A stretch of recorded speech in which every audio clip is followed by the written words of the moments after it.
wabarakatuh. Selamat siang Ibu Syarifah. Waalaikumsalam warahmatullahi wabarakatuh. Mohon maaf ini saya mengganggu waktu Ibu. Ibu Syarifah, mohon maaf terkait dengan program Guru Pemuda ini kami ada tugas untuk berdiskusi dan wawancara dengan kepala sekolahnya masing-masing. Nah, alhamdulillah pagi siang ini Ibu memberikan waktu saya untuk berbincang-bincang sebentar dengan Ibu. Ibu Syarifah selaku kepala sekolah SMA Negeri 1 Dampit. Nah, ini kami ingin bertanya Ibu, ketika Ibu menjalankan tugas sebagai pemimpin di sini atau mungkin sebelumnya sebagai pemimpin pembelajaran, pernahkah Ibu berhadapan dengan masalah-masalah yang sangat pelik di sekolah ini? Alhamdulillah ya, masalah-masalah itu kan pastinya ada. Apalagi di sekolah, karena di sekolah itu kan ada siswa, ada guru, ada sarana, itu SDM yang ada di dalam sekolah. Terkait dengan masalah-masalah itu mungkin yang terkait dengan masalah siswa ya Pak Aris ya. Masalah siswa sendiri di sini banyak sekali Pak Aris. Satu contohnya siswa bolos, dua misalnya siswa tidak mengerjakan tugas yang diberikan oleh Bapak Ibu guru tepat waktu, tiga misalnya siswa terlambat, empat misalnya siswa yang waktunya membayar administrasi sudah diberi oleh orang tuanya tidak disampaikan ke sekolah. Banyak sekali masalah-masalah. Kalau mengungkap masalah tentang siswa luar biasa, tapi asik bagi saya. Saya ini senang banget ketika berhadapan dengan Ibu itu selalu semangat sekali. Walaupun banyak masalah tapi Ibu tetap semangat. Oke Ibu, terkait dengan permasalahan yang banyak sekali mulai dari siswa, guru, sarpras, kita mungkin mengerucutkan pada siswa. Ya, siswa saja. Terkait dengan pelanggaran yang Ibu sampaikan tadi, pelanggaran-pelanggaran mungkin yang pertama Ibu ya. Dengan pelanggaran-pelanggaran ini pasti kan anak-anak berhadapan dengan poin. Nah, pernahkah Ibu berhadapan dengan masalah ketika anak itu sudah poinnya memenuhi untuk dikeluarkan, tapi Ibu harus memutuskan? Iya. Selama saya menjabat di sini ya Mas ya, itu seringkali saya hadapi terkait dengan poin, tata tertib, maka kesiswaan yang mana yang perlu membutuhkan penanganan yang luar biasa. Apalagi saya di sini di SMA Negeri 1 Dampit ini sejak saya SD di sini berkomitmen untuk melaksanakan sekolah ramah anak. Nah, sekolah ramah anak. Nah, di situ kayaknya saling berbenturan. Tapi saya akan memecahkan dua-duanya, antara saya melaksanakan sekolah ramah anak dan menyelesaikan masalah yang dihadapi oleh siswa saya. Contoh, kemarin teman-teman tatip datang ke sini, ini si A ini, saya tidak boleh menyampaikan namanya ya, Ibu, si A ini poinnya sudah waktunya untuk dikeluarkan, bukan dikeluarkan, istilahnya sudah dikembalikan ke orang tua ya, istilahnya seperti itu. Karena sesuai dengan tata tertib yang ada di sini, satu sudah bolos sekian hari, dua terus saya pengen ketemu dengan orang tuanya dulu sama anaknya dulu. Itu yang saya bahas di sini. Akhirnya biasanya orang tuanya didatangkan ke sini, anaknya didatangkan ke sini, saya tanya kenapa sih? Ternyata memang faktornya itu banyak sekali, apalagi di SMA Dampit ini ya. Yang menjadi faktor utama kenapa banyak masalah itu ternyata salah satu faktor yang sangat mendongkrak di sini adalah kondisi keluarga. Kondisi keluarga. Jadi kita selaku pimpinan tidak serta-merta langsung percaya ke skor. Sebetulnya anak itu kan dilahirkan sama ya Mas ya, dalam keadaan sama. Insya Allah tidak ada anak-anak yang bodoh, tidak ada anak yang nakal di sini. Kata kuncinya cuma di situ. Jadi bagaimana kita menanganinya dengan baik. Nah, di saat orang tuanya hadir ke sini, anaknya hadir ke sini, ditanya sharing dua-duanya kenapa ini skornya satu banyak. Ternyata dari rumah itu berangkat, menggok ke kanan, menggok ke kiri, gitu loh Mas. Kemudian orang tuanya tidak tahu. Di saat sudah disinkronkan, akhirnya diambil jalan tengah. Saya tatip orang tua, bapak kesiswaan bersepakat kita tunggu 1 bulan ke depan, misalnya seperti itu. Dengan penanganan orang tua dan sekolah, kita bawa anak ini bersama-sama. Ayo kita kawal anak ini bersama-sama. Tidak hanya orang tua jangan hanya percaya ke sekolah jangan percaya sama anak 100%, tapi kita bersinergi. Anak, orang tua, sekolah. Kita sama-sama memantau, orang tua berkorban misalnya mengantarkan anak tiap hari sampai sini, atau orang tua kalau jauh mengekoskan anaknya di dekat sekolah, dipantau. Kalau seandainya nanti dalam 1 bulan ke depan ini masih seperti ini, kita panggil lagi orang tuanya, kita diskusi lagi. Itu Mas, akhirnya alhamdulillah anaknya yo rajin. Dapat saya simpulkan Ibu ya dari depan, mohon maaf sekali. Jadi ketika ada fakta anak ini sudah memiliki poin dan harus dikeluarkan, dengan sebegitu banyaknya anak Ibu di SMA Negeri 1 dan itu kan lebih dari 1.000. Ternyata Ibu memilih untuk tetap mempertahankan itu dengan langkah-langkah yang sudah Ibu jelaskan itu. Mencari latar belakang, Mas, kenapa ini terjadi? Jangan langsung memvonis, kita tidak langsung memvonis dengan angka-angka skor itu. Setelah banyak pelanggaran harus kita cari dulu latar belakangnya apa, kondisinya bagaimana. Bisa jadi anak itu juga kenapa sih telat membantu orang tuanya di pasar atau bagaimana. Kita harus sebagai pendiri harus tahu itu. Apalagi wali kelas. Itu Ibu, terima kasih banyak. Saya belum bertanya, tetapi Ibu sudah lengkap sekali menjelaskan prosedur cara anak-anak yang bermasalah ini. Terima kasih banyak. Mungkin Ibu dalam mengambil tindakan yang sangat bijak di mata saya ini, apakah ada komponen-komponen atau orang yang membantu Ibu untuk memutuskan hal ini? Yang jelas ada. Saya dalam mengambil kebijakan ini satu. Di sini kan ada staf ya, ada waka, ada 4 waka yang membantu saya di sini. Ada waka Satras, sarana, kesiswaan, humas, dan kurikulum. Terkait dengan pembelajaran anak ini, kenapa saya selalu kerjasama dengan waka kurikulum. Terkait dengan yang tadi waka kesiswaan. Jadi saya tidak bergerak sendiri. Dalam mengambil langkah kebijakan apa yang harus saya lakukan, harus komunikasi dengan komponen-komponen yang saya sebutkan tadi. Dan wali kelas juga nggak saya lepas. Pasti wali kelasnya saya panggil. Sampai wali kelasnya ini, kenapa seperti ini? Karena wali kelas ini kan pembelajaran ke sekolah. Yang paling tahu di kelas, kesehariannya wali kelas. Gitu. Berarti itu lebih mengedepankan musyawarah dan koordinasi terlebih dahulu. Siap. Pertanyaan selanjutnya Ibu, ngapunten, dari permasalahan yang sudah jenengan sampaikan, walaupun sedikit tapi kiranya sudah bisa menjadi bahan laporan saya nanti dalam program guru penggerak. Kira-kira apa yang bisa jenengan sampaikan kepada saya yang baru belajar tentang mengajar anak, permasalahan di sekolah? Pastinya nanti kedepannya saya akan berhadapan dengan masalah-masalah yang pelik juga ya. Pak Aris ini adalah kan calon pemimpin pembelajaran, calon pemimpin masa depan. Pak Aris itu masih muda, masih panjang waktunya. Nah, satu yang ingin saya sampaikan ke Pak Aris, jika seandainya nanti Pak Aris menemui dilema-dilema yang ada di sekolah, Pak Aris harus selalu melihat kenapa akar masalahnya dulu, kenapa masalah yang terjadi. Jadi jangan langsung diputuskan putuskan dengan misalnya jadi mengandalkan setelah kepemimpin powernya dipakai, ini jangan. Jadi akarnya dulu dicari, kemudian Pak Aris mengundang semua pihak yang terlibat di akar masalah ini. Terus solusinya bagaimana? Solusinya dengan yang saya sampaikan tadi, sama-sama bermusyawarah. Kalau misalnya begini, sebaiknya bagaimana? Dengan melihat kondisi, kalau menyelesaikan masalah kan satu, biaya ada nggak untuk memecahkan solusi ini? Kalau biaya ada, laksanakan. Tenaganya ada nggak? Semuanya dilihat, baru selesaikan. Gitu. Jadi akar masalahnya dulu dilihat. Masing-masing anak punya problem sendiri. Semua anak di sini pastinya 1.000 anak, 1.000 masalah. 100 guru, 100 masalah. Kita hidup ini pasti ya semuanya ada masalah. Tinggal kita butuh bantuan orang lain atau tidak, gitu aja. Dan Ibu dalam setiap menghadapi masalah selalu mengedepankan musyawarah dengan teman-teman. Alhamdulillah Ibu. Terima kasih banyak Ibu. Saya sudah melakukan diskusi wawancara dan saya sudah dapat informasi dan ilmu dari Ibu.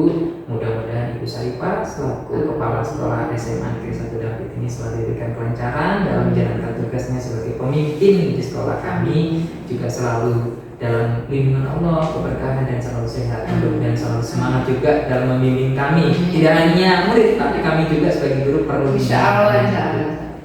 Pak Ngapunten, terima kasih banyak atas waktunya Ibu. Saya itu assalamualaikum warahmatullahi wabarakatuh. Waalaikumsalam warahmatullahi wabarakatuh.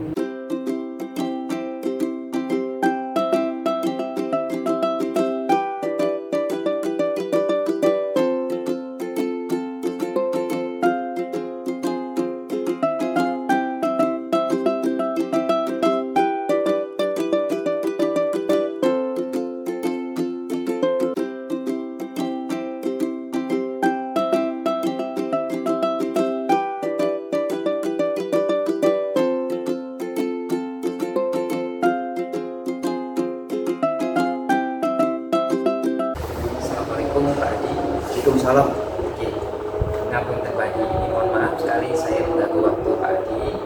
Pak Adi ini sebagai kepala sekolah SMP Dharma Wanita 10 niki Kecamatan Pagelaran nggih, Pagelaran nggih.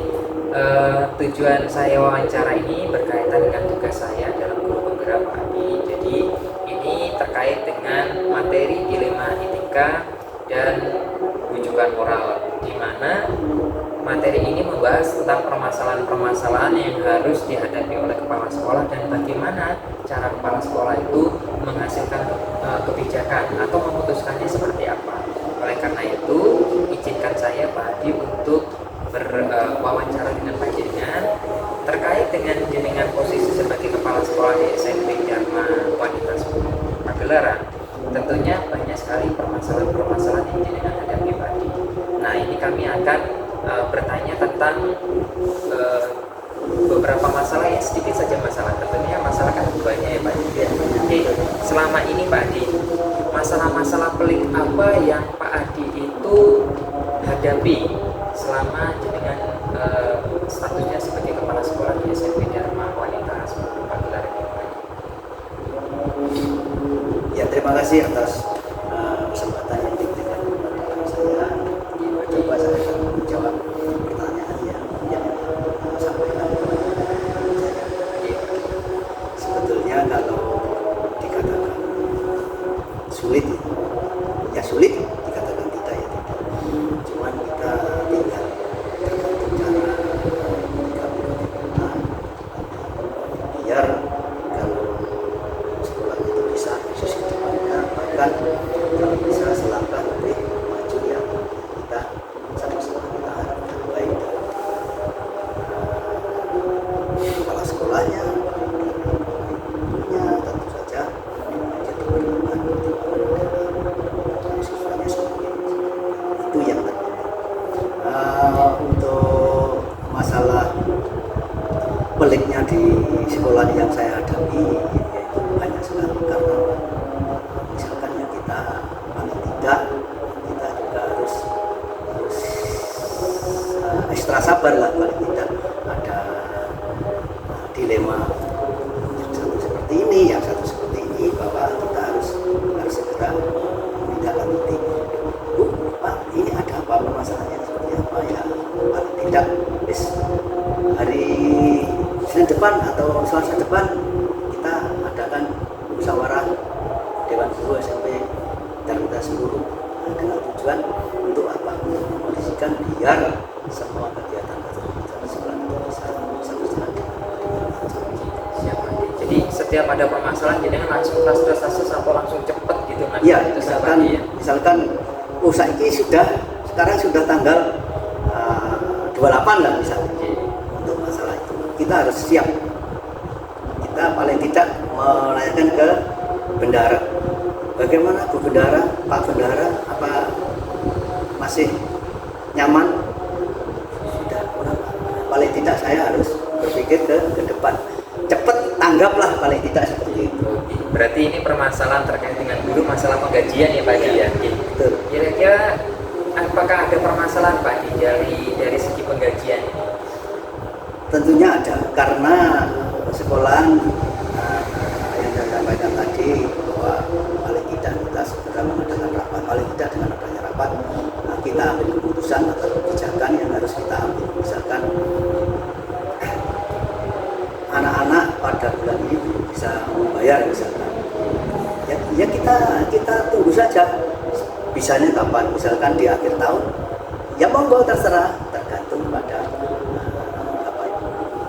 Bapak Ibu wali dari kita mengutamakan bos tidak, yang penting dari Bapak Ibu wali murid, Bapak Ibu wali murid itu bisa sanggup misalkan di akhir semester ya. Berarti ini permasalahan yang sangat pelik ya Pak Di Ya. terkait dengan kebutuhan panjenengan sebagai kepala sekolah menyediakan uang untuk gaji. Ketika tidak ada uang dan jenengan itu melihat anak-anak juga banyak yang belum bayar, ternyata jenengan memutuskan untuk masih memberikan kesempatan mereka untuk maksudnya waktu untuk membayar itu belakangan gitu. Ya, mencicil lah istilahnya. Mencicil ya. Padahal keadaan sekolah sangat membutuhkan keuangan. Ya, betul. Lantas dari permasalahan ini Pak Adi, apa yang jenengan lakukan ketika memang uang misalkan ada tapi kurang dan masih banyak anak-anak yang belum bayar dan jenengan memberikan kesempatan mereka untuk membayar nanti kalau orang tua mereka punya uang. Jadi apa yang jenengan lakukan Pak Adi? Ya, terima kasih Pak. Karena apa? Sebelum dari siswanya itu belum bisa membayar, paling tidak wali murid itu sudah bersedia. Misalkan kalau di pedesaan kan musim panen, ya waktu panen itu kita berikan edaran pada akhir semester,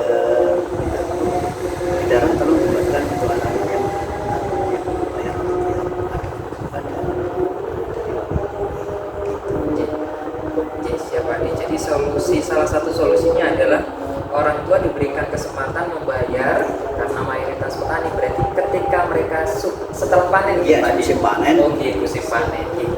Nah, ngapunten Pak Di, solusi lain Pak Di, misalkan hari ini saat ini butuh uang untuk gaji dan orang tua kebanyakan belum panen, apa yang jenengan lakukan atau solusi apa Pak Di terkait dengan kebutuhan uang untuk gaji ini Pak Di? Ya, bukannya kita berbuat takabur ya, bukan kita menyebarkan diri, tidak, paling tidak saya sebagai pembina ya harus berani bertanggung jawab. Tidak, ya bagaimana caranya ya paling tidak ya kita carikan uang saya, misalkan saya pas punya uang ya kita buat tangannya dulu lah untuk kepentingan dari sekolah, khususnya untuk ya pada besok waktu gaji ya semacam itu, paling tidak ya pakai uang pribadi lah, tidak semacam Cici Pak Di, siap Pak Di. Jadi solusi dari permasalahan ini jenengan memberikan kesempatan orang tua membayar setelah panen. ya. Dan yang kedua dari uang pribadi ya Pak Adi. Ya, betul. Jadi Pak Adi tadi sudah menjelaskan kepada saya prosedur ketika ada permasalahan. Yang pertama adalah mengajak musyawarah kepada guru-guru yang ada untuk segera mencari solusinya. Kemudian yang kedua, langkah-langkah prosedur yang jenengan lakukan dari permasalahan yang jenengan sampaikan, yaitu masalah siswa yang kebanyakan orang tuanya petani yang tidak bisa sekaligus membayar sesuai tepat waktunya, tidak sesuai waktunya, kadang-kadang mereka membayar. Dan masalah yang sangat pelik yaitu masalah kebutuhan uang untuk gaji. Jadi jenengan tadi sudah sampaikan bahwa solusinya adalah jenengan memberikan waktu orang tua itu membayar setelah panen. Dan yang kedua adalah menggunakan uang pribadi Pak Adi untuk nalangi atau ya untuk menggaji guru-guru dulu ya Pak Adi. Siap-siap. Selama ini dari solusi yang jenengan sampaikan, tantangannya itu apa Pak Adi? Atau kesulitannya apa? Ketika jenengan sudah memberikan waktu orang tua untuk membayar setelah panen, apakah ada masalah-masalah lagi Pak Adi? Atau kebanyakan langsung bayar setelah panen Pak Adi? Ya tentu ada, masalah itu ada. Kalau sekolah tidak gencar untuk misalkan memberitahu info kepada anak-anak, ya tetap anak-anak itu istilahnya nyantai untuk membayar itu kalau kita nggak gencar. Jadi itu tantangannya Pak Adi. Tantangannya seperti itu. Iya siap. Lantas mohon maaf ini Pak Adi ya, agak sedikit ini pertanyaannya. Jadi ketika yang digunakan untuk gaji guru pribadi jenengan terlebih dahulu, lantas bagaimana itu Pak Adi? Apakah langsung bulan besok langsung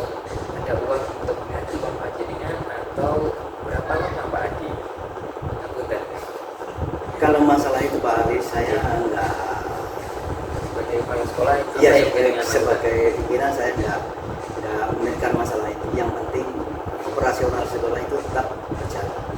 Ya soal pengembalian dari sekolah, ya namanya orang ya paling kita kepingin lah sesuai dengan apa yang kita rencanakan, misalkan sesuai dengan apa ya, hampir setara dengan sekolah-sekolah yang maju. Setiap bulan itu pasti ada gaji. Paling kita kalau di sekolah saya ini, sekolah yang ada di desa misalkan, juga penghasilan dari pemerintah itu sangat kurang ya, kita akui memang kurang, tidak cukup untuk mengalokasikan untuk pembayaran di sekolah. Di sekolah ya Pak. Ya, paling tidak saya enggak bulan depan uang saya harus dikembalikan, saya enggak seperti itu orangnya. Saya enjoy lah istilahnya, meskipun kekurangan apa yang saya miliki ya kita usahakan sekuat tenaga. Saya salut kepada Pak Adi sebagai pemimpin, itu memang punya kebijakan yang sangat bagus sekali Pak Adi. Dengan legowo terkait dengan tantangan-tantangan yang ada, panjenengan itu ternyata punya kebijakan-kebijakan yang menurut saya bagus Pak Adi. Jadi memberikan keleluasan orang tua, kalau mereka bisa bayar ada uang mereka bayar, kalau belum jenengan memberikan waktu kepada mereka. Oke, kemudian yang kedua terkait dengan uang pribadi juga.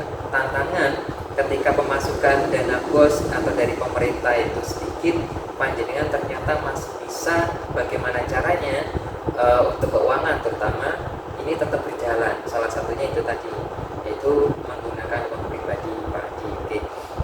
Kira-kira Pak Adi, dari permasalahan-permasalahan yang jenengan hadapi ini, apakah ada orang atau faktor-faktor apa yang mempermudah panjenengan, membantu panjenengan untuk mengambil keputusan ini Pak Adi? Apakah jenengan putuskan sendiri atau ada orang lain yang mempermudah panjenengan supaya aku tak juga keputusan, saya mengambil keputusan seperti ini? Ya tidak mutlak semacam seperti itu. Ya paling tidak kita adakan musyawarah dulu, bahkan juga saya sering mengundang ketua yayasan yang ada di sekolah ini, di desa ini, karena paling tidak kita harus mengisi dulu ke sekolah ini dengan keadaan uang untuk tahun ini. Kalau kita musyawarahkan dulu, kita mengadakan agendakan, tidak, saya nggak berani untuk memutuskan sekaligus ini harus pakai uang saya, tidak. Nanti dikiranya malah jadi kurang. Saya tanpa sepengetahuan dewan guru atau yayasan, kita sudah mengambil kebijakan yang kita putuskan sendiri. Kalau tidak semacam itu saya nggak mau. Kalau kita pemerintah dulu bagaimana cara keluar yang menuju ke kesuksesan pada sekolah ini, yang paling utama itu di sekolah. Ya, siap. Jadi saya ambil kesimpulan, faktor-faktor yang membuat Pak Adi itu bisa memutuskan adalah Pak Adi adalah kepala sekolah yang sangat sangat mendahulukan musyawarah ya. Musyawarah. Jadi setiap keputusan Pak Adi ambil berdasarkan musyawarah ya. Bahkan sampai mengajak komite guru-guru untuk merapatkan permasalahan-permasalahan yang ada di sekolah ini. Siapa Adi? Jadi dari wawancara singkat ini Pak Adi, saya bisa memetik pembelajaran bahwa seorang kepala sekolah itu akan menghadapi banyak dilema etika, permasalahan-permasalahan. Salah satunya adalah permasalahan administrasi atau masalah penggajian guru, di mana panjenengan berdasarkan musyawarah dan ada prinsip-prinsip yang jenengan pakai, yaitu ketika tidak ada keuangan atau tidak cukup dari siswanya, jenengan memberikan keleluasan orang tua kapan bayarnya, atau setelah mereka panen baru membayar, dan panjenengan itu mencarikan uang untuk menggaji atau biaya administrasi sekolah dari uang pribadi jenengan.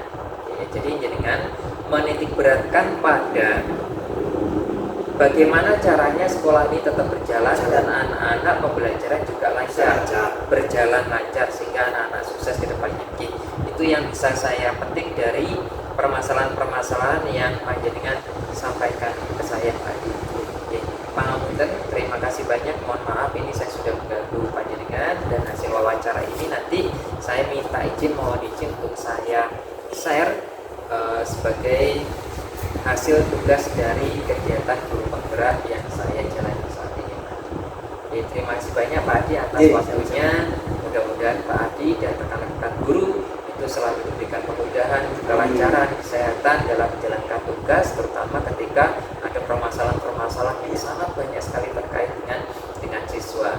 Dan saya sangat salut dengan Pak Adi sebagai kepala sekolah, itu titik beratnya bagaimana caranya pembelajaran siswa tetap jalan, mereka bisa sukses, dan para guru pun bisa tersenyum, artinya mereka tetap dapat gaji sesuai dengan tanggalnya dengan berbagai cara yang kita sampaikan tadi. Mohon maaf sekali lagi Pak Adi, terima kasih banyak, dan saya akhiri. Assalamualaikum warahmatullahi wabarakatuh. Waalaikumsalam.